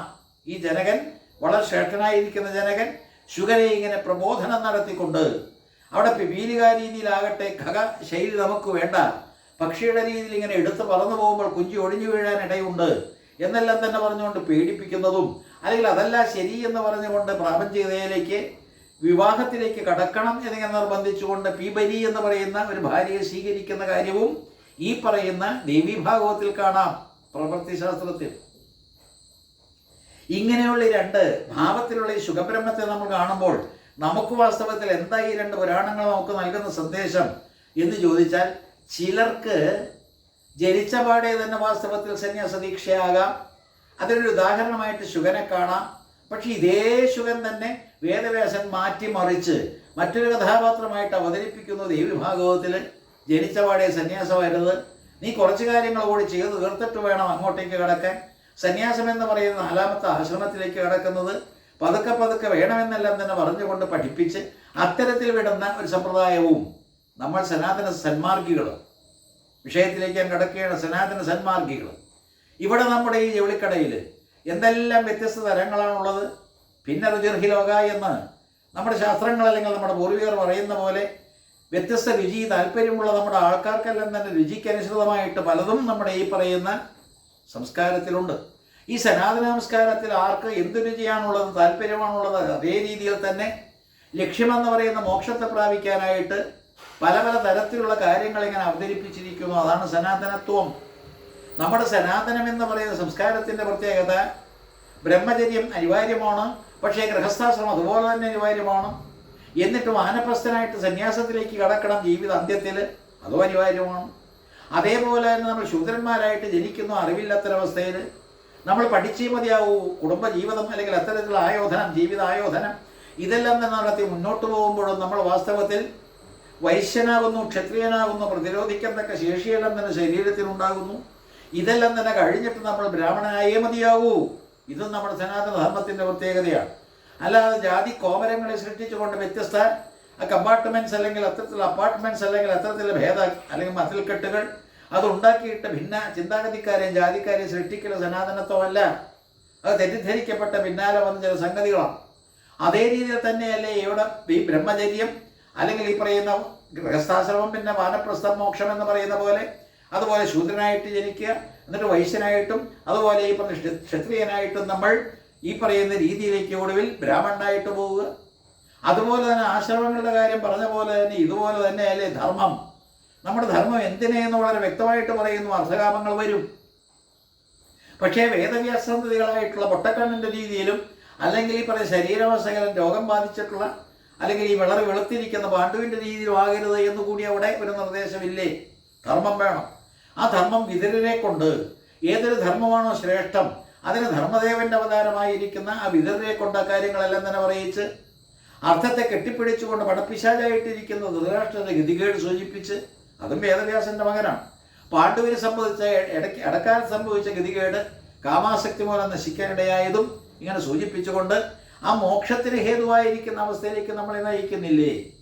അവിടെയും ധർമ്മം, അർത്ഥം, കാമം, മോക്ഷം എന്ന് പറയുന്ന ആ മോക്ഷപദവി അലങ്കരിക്കാൻ വേണ്ടിയിട്ടുള്ള ഉപാധികളായിട്ട് പല പല കഥകൾ ഇങ്ങനെ ഇട്ടുതരുന്ന ഈ വേദവ്യാസന്റെ ആ മനോമുകുരത്തിൽ ഉരുത്തിരിയുന്ന വ്യത്യസ്ത ചിന്താഗതികളും പദ്ധതികളും അത്തരത്തിലുള്ള ചിത്രീകരണങ്ങളും ആഖ്യാനങ്ങളും അത്തരത്തിലുള്ള കഥകളും എല്ലാം തന്നെ വാസ്തവ ശ്രേഷ്ഠം ഇതൊന്ന് ചിന്തിച്ചു നോക്കാൻ വേണ്ടിയിട്ടാണ് ഇത്രയും പറഞ്ഞത്. ഏതായാലും ശുഗൻ എന്ന് പറയുന്ന ഒരു കഥാപാത്രത്തെ തന്നെ 2 തട്ടിൽ ഇങ്ങനെ ഇട്ടുകൊണ്ട് അങ്ങനെ അവതരിപ്പിക്കുകയാണ് 2 തരത്തിൽ. അങ്ങനെ 2 തരത്തിൽ ഇങ്ങനെ അവതരിപ്പിച്ചുകൊണ്ട് നിങ്ങൾക്ക് ഇഷ്ടം ഏത് ശുഗരെയാണെന്ന് വെച്ചാൽ ആ ശുഗരെ സ്വീകരിക്കാം എന്ന് പറയുന്ന രീതിയിൽ. അപ്പം ഏതൊരു ശുഗബ്രഹ്മമാണോ ഭാഗവതം എന്ന് പറയുന്ന നിവൃത്തിശാസ്ത്രം പഠിച്ചത്, അതേപോലെ തന്നെ അതേ ശുഗൻ തന്നെ പ്രവൃത്തിശാസ്ത്രമായിരിക്കുന്ന ദേവി ഭാഗവതവും പഠിച്ചു എന്നാണ് വേദവ്യാസൻ എഴുതുന്നത്. ഈ പറയുന്ന ദേവി ഭാഗവതം പഠിച്ചു, ദേവി ഭാഗവതം പഠിച്ചു, മറ്റേ ഭാഗവതം പഠിച്ചു, രണ്ടും പഠിച്ചു. അങ്ങനെ ഈ ഭാഗവതൻ രണ്ടും വാസ്തവത്തിൽ പഠിച്ച് ശുഗബ്രഹ്മത്തിൻ്റെ 2 തട്ടിലുള്ള ജീവിതം, 2 തരത്തിലുള്ള അത്തരത്തിലുള്ള സമ്പ്രദായം ഇതെല്ലാം തന്നെ ഉള്ളതാണ് ഈ സനാതനത്വം എന്ന് പറയുന്ന നമ്മുടെ ധർമ്മത്തിൻ്റെ പ്രത്യേകത. അപ്പം ഇതെല്ലാം തന്നെ ആദ്യ ഭാഗങ്ങളിലൂടെ കടന്നു പോകുമ്പോൾ നമ്മൾ അറിയേണ്ട കാര്യങ്ങളാണ്. പുരാണങ്ങളെല്ലാം തന്നെ വേദം എന്താണോ അർത്ഥമാക്കുന്നത്, ചതുർവേദങ്ങൾ ഇതെല്ലാം തന്നെ വേദവ്യാസനാണ് ഇങ്ങനെ ഭാഗിച്ചത്, വിഭജിച്ചത്. അങ്ങനെയുള്ള ചതുർവേദങ്ങളിൽ അടങ്ങിയിരിക്കുന്ന കാര്യങ്ങൾ കഥാഗോളങ്ങളിലൂടെ വ്യത്യസ്ത പുരാണങ്ങളിലൂടെ അവതരിപ്പിച്ചു തരുന്ന സാക്ഷാൽ ഈ വേദവ്യാസരെ ഒരേ ഒരു ലക്ഷ്യം മാത്രമേ ഉള്ളൂ. നിങ്ങളെല്ലാവരും തന്നെ അവസാനം സന്യാസിയായിരിക്കണം, അവസാനം മോക്ഷം പ്രാപിച്ചിരിക്കണം, അവസാനം ബ്രാഹ്മണനായിരിക്കണം. ഞാൻ പ്രയോഗിച്ചത് അവസാനം. അപ്പോൾ ജനിച്ചു വീഴുന്നവരാരും തന്നെ ബ്രാഹ്മണരല്ല, ജനിച്ചു വീഴുന്നവരാരും തന്നെ സന്യാസമില്ല, ജനിച്ചു വീഴുന്ന ആർക്കും തന്നെ മോക്ഷമില്ല. അപ്പോൾ ജനിച്ചു പോയത് കൊണ്ട് ഇതെല്ലാം തന്നെ നേടേണ്ടതാണ്. അപ്പോൾ നമ്മൾ നേടേണ്ടതായിട്ടുള്ള 4ാമത്തെ തട്ട് ഒന്നുകൂടി നമ്മൾ കടന്നു കയറിയാൽ ആ 4ാമത്തെ തട്ട് അതാണ് വാസ്തവത്തിൽ ത്രിപുടി മുടിഞ്ഞുകൊണ്ടുള്ള ചതുരീയ എന്ന് പറയുന്നൊരവസ്ഥ കേട്ട് കാണും. ഇതെല്ലാം തന്നെ യോഗാവസ്ഥകൾ നമ്മൾ ആസ്വദിക്കുന്നതും ജ്ഞാനത്തിൻ്റെ മാർഗങ്ങളിലൂടെ കടന്നു പോയിട്ട് ഇപ്പോൾ ശുഭേച്ഛ, വിചാരണ ഇത്യാദി ആ ജ്ഞാനസോപാനങ്ങളായാലും നമ്മൾ എത്തിച്ചേരുന്നത് ദ്വിതീയ എന്ന് പറയുന്ന 4ാമത്തെ അവസ്ഥ. ഈ 3ഉം കഴിയണ്ടേ? ശൂദ്രനായിട്ട് ജനിക്കുന്നത്, ആ ശൂദ്രൻ ജനിച്ചിട്ട് വെറുതെ ശൂദ്രനായിട്ട് തന്നെ കാലം കഴിച്ചു കൂട്ടിയാൽ മതിയോ? അയാൾ വൈശ്യനായിട്ട് വാസ്തവത്തിൽ കച്ചവടി മനസ്ഥിതിയോടുകൂടി കാര്യങ്ങൾ ചെയ്തുകൊണ്ട് ക്ഷത്രിയൻ്റെതുള്ള വീര്യം ഇതെല്ലാം തന്നെ ബലവും പ്രദർശിപ്പിച്ചുകൊണ്ട് അവസാനം ബ്രാഹ്മണനായേ മതിയാകൂ. ഇത് സനാതനത്വം. അതേ രീതിയിൽ തന്നെ ആദ്യത്തെ ആശ്രമം ബ്രഹ്മചര്യം കൂടിയേ തീരൂ. ആ ബ്രഹ്മചര്യം കഴിഞ്ഞിട്ട് വിവാഹിതനാകണം, മസ്റ്റ്. ആ വിവാഹിതനായിരിക്കുന്ന വ്യക്തി വാനപ്രസ്ഥനാകണം. കാരണം എന്താ? തൻ്റെ ധർമ്മമെല്ലാം തന്നെ കഴിച്ചു കൂട്ടിയിട്ട് മക്കളോടും മരുമക്കളോടുമുള്ള കാര്യങ്ങളെല്ലാം തന്നെ നിർവഹിച്ചിട്ട് പിന്നെയും കെട്ടിക്കിടക്കാതെ അവിടെ നിന്ന് ഗുഡ് ബൈ പറഞ്ഞുകൊണ്ട് നമ്മൾ വാനപ്രസ്ഥനായി കഴിഞ്ഞാൽ അവിടെ ഈ ചതുരീയയിലേക്ക് കിടക്കുകയാണ് സന്യാസം. ഇത് തന്നെയല്ലേ വാസ്തവത്തിൽ ധർമ്മത്തിലൂടെ ജനിച്ചു. നമ്മൾ ഈ പറയുന്ന ശരീരം എടുത്തു, ശരീരമദ്യം കലധർമ്മ സാധനം എന്ന് മനസ്സിലാക്കിയ മനുഷ്യൻ സനാതന ധർമ്മി. ആ ധർമ്മത്തെ ഉപയോഗിച്ചുകൊണ്ട് അർത്ഥകാമങ്ങളെ എതിർച്ചയാ വരുന്നത് ഉപയോഗിച്ചുകൊണ്ട് അതിനെ ഉപേക്ഷിച്ചുകൊണ്ട് അർത്ഥത്തെയും കാമത്തെയും കെട്ടിപ്പിടിച്ചുകൊണ്ടുള്ള ഒരു യാത്രയല്ല ഒരു സനാതന ധർമ്മിക്കുള്ളത്. അയാൾ എത്തിച്ചേരേണ്ട മോക്ഷമാണ്. അത് ചതുരീയല്ലേ? അപ്പോൾ ചതുരീയ എന്ന് പറയുന്ന 4ാമത്തെ പദവി ഭാഗവതം പഠിക്കുമ്പോഴും ദേവി ഭാഗവതം പഠിക്കുമ്പോഴും ഏതൊരു പുരാണം എടുത്തുകൊണ്ട് നമ്മൾ അനലൈസ് ചെയ്തുകൊണ്ട് ജീവിതത്തെ നമ്മൾ കരുവാക്കിയാൽ ഈ ജീവിതത്തെ ഉപയോഗിച്ചുകൊണ്ട് നമ്മൾ ലക്ഷ്യം പ്രാപിക്കാൻ ശ്രമിക്കുമ്പോഴും ഇതാണ് സംഗതി. തേടുക എന്നിട്ട് നേടുക എന്ന് ചതുരീയ. അപ്പോൾ ചതുരീയ എന്ന് പറയുന്ന 4ാമത്തെ സ്ഥാനം നമ്മൾ നേടുന്നില്ല എങ്കിൽ നമുക്ക് ത്രിപുടി മുടിയുന്നില്ല എന്ന്. ത്രിപുടിയെപ്പറ്റി നമ്മൾ വേറെയും രീതിയിൽ ചിന്തിക്കേണ്ടത്. ത്രിപുടി 3ആയിട്ടിരിക്കുന്ന അവസ്ഥ. അങ്ങനെ 3ആയിട്ടിരിക്കുന്ന ഒരവസ്ഥ ഈ പ്രപഞ്ചത്തിനുള്ള പോലെ ഈ പ്രപഞ്ചത്തിന് കാര്യകാരണമായിട്ട് ജനിക്കാനും നിലനിൽക്കാനും എല്ലാം തന്നെ കാരണമായിരിക്കുന്ന ആ ത്രിപുടി എന്ന് പറയുന്നത് കാലത്രയമായാലും ഗുണത്രയമായാലും അവസ്ഥത്രയമായാലും ഇത്യാദി എല്ലാം തന്നെ ത്രയം എന്ന് പറയുന്ന 3ആയിട്ടിരിക്കുന്നതിനെ എല്ലാം തന്നെ മുടിപ്പിച്ചുകൊണ്ട് 4ാമത് ചതുരീയ എന്ന് പറയുന്ന ഒരവസ്ഥയിലേക്ക് എത്താൻ വേണ്ടിയിട്ടുള്ള കഥാപാത്രങ്ങളെയും കഥാഗോളങ്ങളെയും വേദവ്യാസര് ഇങ്ങനെ സൃഷ്ടിച്ചു തന്നപ്പോൾ അതിൽ അടങ്ങിയിരിക്കുന്ന രഹസ്യങ്ങൾ ചോർത്തിയെടുക്കാനായിട്ട് സനാതന ധർമ്മികളെന്ന് അവകാശപ്പെടുന്ന ഹിന്ദുക്കൾക്ക് ഒരാഗ്രഹം വേണ്ടേ, ഒരു ജിജ്ഞാസ വേണ്ടേ? അതായിരിക്കട്ടെ നമ്മുടെ ലക്ഷ്യം എന്ന് സൂചിപ്പിക്കുക. അങ്ങനെ ഭാഗവതവും ദേവി ഭാഗവതവും രണ്ടും തമ്മിലുള്ള വ്യത്യാസങ്ങൾ ഇങ്ങനെ പരിചിന്തനം ചെയ്തുകൊണ്ട് മുന്നോട്ട് പോകുമ്പോഴാണ് അതിൻ്റെ കഥയിലേക്ക്, അതിൻ്റെ അഗാധതയിലേക്ക് കടക്കുന്നതിന് മുമ്പ് ഒരിടത്ത് നിങ്ങൾ കാണുന്നത് അഹം ഏവാസമേവാഗ്രേ നാന്യത്യ സദസ് പരം എന്ന് പറയുമ്പോൾ സാക്ഷാൽ നാരായണൻ ബ്രഹ്മദേവനോട് പറയുകയാണ്, ഞാനാണെല്ലാം, ഞാൻ തന്നെയാണ് സത്യം എന്നിങ്ങനെ സത്യത്തെപ്പറ്റി പ്രതിപാദിക്കുന്ന നാരായണൻ. ഇവിടെയാണെങ്കിൽ ദേവി പറയുകയാണ്, ഞാനാണെല്ലാം, സർവം ഖല്ലിതമേവാഹം നാന്യതസ്തി സനാതനം. അപ്പോൾ എല്ലാ തരത്തിലും ദേവിയും അങ്ങനെ പറയുന്നു, ദേവനും അങ്ങനെ പറയുന്നു. നമ്മൾ ചിന്തിക്കേണ്ട വേറെ രീതിയിലാണ്.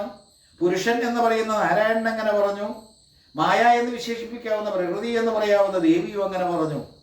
അപ്പോൾ ഈ പറയുന്ന പുരുഷ പ്രകൃതികൾ എന്തെന്ന് നമ്മൾ ചിന്തനം ചെയ്തുകൊണ്ട് പരിചിന്തനം ചെയ്തുകൊണ്ട് നിത്യാനിത്യ വിവേകം കൊണ്ട് മനസ്സിലാക്കുമ്പോൾ ആ പുരുഷൻ തന്നെയാണ് പ്രകൃതി എന്ന് വന്നില്ലേ? ആ പുരുഷനെ വേറിട്ടിട്ടൊരു പ്രകൃതിയില്ല എന്ന് വന്നില്ലേ? ബ്രഹ്മം തന്നെയാണ് മായ എന്ന് വന്നില്ലേ? ഓംകാരം തന്നെയാണ് ഹ്രീങ്കാരം എന്ന് വന്നില്ലേ? അടിച്ചുറപ്പിച്ച് നല്ലപോലെ ദൃഢമായിട്ടുള്ള ഭാവത്തിലൊരു ഹിന്ദു ഇത്തരത്തിലുള്ള ചിന്താഗതിയിലേക്ക് കടന്നു വന്നാൽ അവൻ അജയ്യമായിരിക്കുന്ന ഒരു ഭാവത്തിലേക്ക് വരും. യാതൊരു ശക്തിക്കും പിന്നെ അവൻ ഒന്നും ചെയ്യാൻ പറ്റുകയില്ല. എങ്ങനെ വരണം? ഈ ഓംകാരം എന്ന് പറയുന്ന പുരുഷൻ അതുതന്നെയാണ് ഹ്രീങ്കാരം എന്ന് പറയുന്ന മായ പ്രകൃതി എന്ന് ഉറപ്പിക്കാനുള്ളൊരു വിദ്യ കൂടി രണ്ടായിട്ട് കേൾക്കുന്നതിനെ ഒന്നാക്കി തീർക്കുന്നൊരു വിദ്യ. ഇവിടെ ഒന്ന് എന്ന് പറയുന്നത് മാത്രമേ ഉള്ളൂ, ഞാനും ഈശ്വരനും എന്ന് പറയുന്നൊരവസ്ഥയില്ല, പ്രകൃതിയും പുരുഷനും എന്ന് പറയുന്ന രണ്ടെന്ന് പറയുന്ന അവസ്ഥയില്ല. ഇവിടെ ഒന്നേ ഉള്ളൂ. ആ ഒന്ന് എന്ന് പറയുന്നത് ഈ പറയുന്ന ഈശ്വരൻ, അത് താൻ എന്ന് പറയുന്ന രീതിയിലേക്ക് കൊണ്ടുവരാൻ വേണ്ടിയിട്ട് രണ്ട് മാർഗം അവലംബിച്ചു എന്ന് മാത്രമേ ഉള്ളൂ. അല്ലാതെ ദേവി ഭാഗവതം ദേവിയെ പ്രകീർത്തിക്കുന്നു, ദേവിയാണെല്ലാം എന്ന് പറഞ്ഞുകൊണ്ട് ദേവിയുടെ വിഗ്രഹങ്ങൾ വെച്ച് പൂജിച്ചുകൊണ്ട് ദേവനെ നിഷേധിക്കുക. മറ്റിടത്താണെങ്കിൽ വിഷ്ണുവിനെ, നാരായണനെ, വൈകുണ്ഠവാസിയായിട്ടുള്ള ഭഗവാനെ അവതാര സ്വരൂപങ്ങൾ വർണ്ണിച്ചുകൊണ്ട് അദ്ദേഹം കേവനാണെന്നിങ്ങനെ പറഞ്ഞുകൊണ്ട് അത്തരത്തിങ്ങനെ ഒരു കൂട്ടര് അങ്ങനെ വൈഷ്ണവർ ശാക്തേയർ എന്ന് പറയുന്ന ആ സമ്പ്രദായത്തിലേക്ക് ഇടക്കാലത്ത് നമ്മുടെ സനാതനധർമ്മത്തിൽപ്പെട്ടവര് ചേരി തിരിഞ്ഞ് യുദ്ധങ്ങൾ പോലും ഉണ്ടാക്കിയിട്ടില്ലേ? ശാക്തേയന്മാര് വൈഷ്ണവരെ കുത്തിക്കൊല്ലുക, അതുപോലെ ശാക്തേയന്മാര് ശൈവന്മാരും എല്ലാം തന്നെ പരസ്പരം ശണ്ട കൂടുക, ഭസ്മം ധരിക്കുന്നവരെ ചന്ദനം തൊടുന്നവരുമായിട്ട് വേറിട്ട് നിൽക്കുക. ഇങ്ങനെയുള്ള വ്യത്യാസങ്ങളെല്ലാം തന്നെ ഉണ്ടായത് എന്തുകൊണ്ടാ? എന്തിനാണ് ഈ പുരാണങ്ങൾ സൃഷ്ടിച്ചത് എന്ന്, വേദവ്യാസർ എന്തിനു വേണ്ടി ഇവയെല്ലാം തന്നെ രചിച്ച് നമുക്ക് കിട്ടുന്നു എന്ന് ശരിക്കുള്ള ബോധം ഇല്ലാതെ പോയത് കൊണ്ടാണ്. നമ്മൾ ഭസ്മം ധരിക്കും, അതിൻ്റെ മുകളിൽ ചന്ദനവും നമ്മൾ ഇടണം, അതിൻ്റെ ഉള്ളിൽ കുങ്കുമ കുത്തുമുടിയിട്ടാൽ എന്തായിരിക്കും ആ സുഭഗമായിരിക്കുന്ന സുന്ദരമായിരിക്കുന്ന ഒരവസ്ഥ ചിന്തിച്ചു നോക്കൂ. 3 വര ത്രിപുണ്ഡ്രമായിട്ട് നമ്മൾ വിലങ്ങനെ ആ ഭസ്മക്കുറിയിട്ട് അതിൻ്റെ നടുവിൽ ചന്ദനക്കുറിയുമിട്ട് അതിൻ്റെ നടുവിൽ കുങ്കുമ കുത്തുമിട്ടാൽ അവിടെ ഉണ്ടാകുന്ന ശൈവ വൈഷ്ണവ ശാക്തീയ സമ്പ്രദായങ്ങളുടെ സമഞ്ജസമായിട്ടുള്ള ഒരു സമന്വയം നമ്മൾ സാധിച്ചു കഴിഞ്ഞാൽ അതിന് വേണ്ടിയിട്ടാണ് പ്രവൃത്തിയായാലും നിവൃത്തിയായാലും, നിവൃത്തിശാസ്ത്രമായിരിക്കുന്ന ഭാഗവതമായാലും പ്രവൃത്തിശാസ്ത്രമായിരിക്കുന്ന ദേവി ഭാഗവതമായാലും, ദേവിയെ പറ്റിയുള്ള പരിചിന്തനമായാലും ദേവനെ പറ്റിയുള്ള പരിചിന്തനമായാലും പുരുഷപ്രകൃതികളെ യോജിപ്പിക്കാനുള്ള ഒരു കഴിവ് ഉണ്ടാക്കിയെടുക്കൽ മാത്രമാണ് ലക്ഷ്യം എന്നുള്ള മറക്കാതിരിക്കുക. നിത്യാനിത്യ വിവേകം എന്ന് പറയുന്ന വിവേകം, തിരിച്ചറിവ്, ഏതൊരു തിരിച്ചറിവാണോ നമുക്കുണ്ടാകേണ്ടത്? മനുഷ്യനായിരിക്കണമെങ്കിൽ മനുഷ്യൻ്റേതായിട്ടുള്ള രൂപം മാത്രം പോലെ അയാളുടേതായിട്ടുള്ള മനസ്ഥിതി, അയാളുടേതായിട്ടുള്ള എല്ലാ തരത്തിലും ആ പേര് അനുയോജ്യമാക്കി തീർക്കണമെങ്കിൽ നമ്മൾ മനനശേഷിയുള്ള വിവേകമുള്ള മനുഷ്യരായിട്ട് മാറുമ്പോൾ പുരുഷപ്രകൃതികളെ ശരിക്കും നമ്മൾ വിശകലനം ചെയ്തുകൊണ്ട് അപഗ്രഥിച്ചുകൊണ്ട് പഠിച്ചേ മതിയാവൂ. അതിനു വേണ്ടിയിട്ടുള്ള വിദ്യയാണ് പ്രവൃത്തിശാസ്ത്രമായാലും നിവൃത്തിശാസ്ത്രമായാലും. അതെല്ലാം തന്നെ അതേ രീതിയിൽ കൈകാര്യം ചെയ്യാനുള്ളൊരു മനസ്സ് നിങ്ങൾക്കുണ്ടാകട്ടെ എന്ന് പ്രാർത്ഥിച്ചുകൊണ്ട് ആദ്യം തന്നെ നമുക്ക് ഈ പറയുന്ന വിഷ്ണുവിനെ, ഏതായാലും വിഷ്ണുവിനെ നമ്മൾ ധ്യാനിക്കുന്നത് ഓം നാരായണായ വിദ്മഹേ വാസുദേവായ ധീമഹി തന്നോ വിഷ്ണു പ്രചോദയാത്. നാരദന് മന്ത്രോപദേശിച്ചു കൊടുത്തത് ഓം നമോ ഭഗവതേ തുഭ്യം വാസുദേവായ ധീമഹി പ്രദ്യുമ്നായ അനിരുദ്ധായ നമഃസംഘർഷണായ ച. ദേവിഭാഗവത്തിലേക്ക് വരുമ്പോൾ കഥ മാറി. സർവചൈതന്യ രൂപാം താം ആദ്യാം വിദ്യാം ച ധീമഹി ബുദ്ധിം യാ ന പ്രചോദയാത്. സർവചൈതന്യ രൂപാം താം. അപ്പം ഈ ചൈതന്യങ്ങൾക്കെല്ലാം തന്നെ കാരണക്കാരിയായിട്ടുള്ള ദേവിയെ പറ്റി, ജഗദീശ്വരിയെ പറ്റി, ആദ്യമായിട്ടുള്ള പ്രകൃതി, ആദ്യ എന്ന് പറയാൻ എന്തേ കാരണം? ഈ ബ്രഹ്മം എന്ന് പറയുന്ന നിശ്ചേഷ്ടമായിട്ടുള്ള ഈശ്വരൻ്റെ ആ അവസ്ഥ അതിൽ നിന്നിങ്ങനെ പെട്ടെന്ന് ഉണ്ടാകുകയാണ്. എഴുത്തച്ഛൻ മാത്രമേ പറഞ്ഞുള്ളൂ പുരുഷ രൂപം തോന്നിയെന്ന്. അപ്പോൾ ഈ പുരുഷ രൂപം തോന്നി എന്ന് പറയുന്ന പുരുഷൻ പോലും ഒരു സത്യമായിട്ടുള്ള അവസ്ഥ ഇല്ല. പുരുഷൻ എന്താ കാരണം? പുരുഷനൊറ്റയ്ക്ക് നിലനിൽപ്പില്ല. മായ എന്ന് പറയുന്ന തോന്നി, മായ തോന്നി, പുരുഷൻ തോന്നി, പുരുഷനും മായയും തോന്നി, അവർ രണ്ടുപേരും കൂടി യോജിപ്പിച്ചപ്പോൾ പിന്നെ തോന്നലില്ല. ആ യോജിപ്പിച്ച അവസ്ഥ അദ്വൈതത്തിൻ്റെ അനുഭൂതി അത് ഉണ്ടാക്കിയെടുക്കലാണ് നമ്മൾ വിവേകശാലികളായിട്ടുള്ള മനുഷ്യൻ്റെ ദൗത്യം. അവൻ്റെ ജന്മം സാഫല്യത്തിലേക്ക് എത്തിച്ചേരണമെങ്കിൽ അത് ആവശ്യമാണ് എന്ന് പറഞ്ഞുകൊണ്ട് നമുക്ക് ഇന്നത്തെ ഈ സബര്യ, ഈ മൂന്നാമത്തെ ദിവസം ഇത്തരത്തിൽ ഭാഗവത്തെയും ഇരു ഭാഗവതങ്ങളെയും നമ്മൾ മന്നം ചെയ്യാനായിട്ട് എടുത്തിരിക്കുന്ന ഈ സന്ദർഭം വേണ്ട രീതിയിൽ നമുക്ക് വിനിയോഗിക്കാൻ ഇനിയും സാധിക്കട്ടെ. അതിനു വേണ്ടിയിട്ട് ശുഖരൂപ പ്രബോധജ്ഞ സർവശാസ്ത്ര വിശാരദ ഏതത് കഥാപ്രകാശേന മതജ്ഞാനം വിനാശയ. അങ്ങനെ പ്രാർത്ഥിച്ചുകൊണ്ട് ശുഖബ്രഹ്മത്തോടും വ്യാസനോടും ആ പാരമ്പര്യത്തോടും ആ ഗുരുപരമ്പരയോടും എല്ലാവരോടും നമുക്ക് പ്രാർത്ഥിച്ചുകൊണ്ട് ഇനിയും നമുക്ക് നടന്നു നീങ്ങാം. ഇരു ഭാഗവതങ്ങളിലൂടെയും കടന്നു കയറാം. എല്ലാ തരത്തിലും നമ്മുടെ ലക്ഷ്യം നമുക്ക് പ്രാപിക്കാൻ കഴിയട്ടെ. ഉത്തിഷ്ഠത ജാഗ്രത പ്രാപ്യവരാൻ നിബോധത.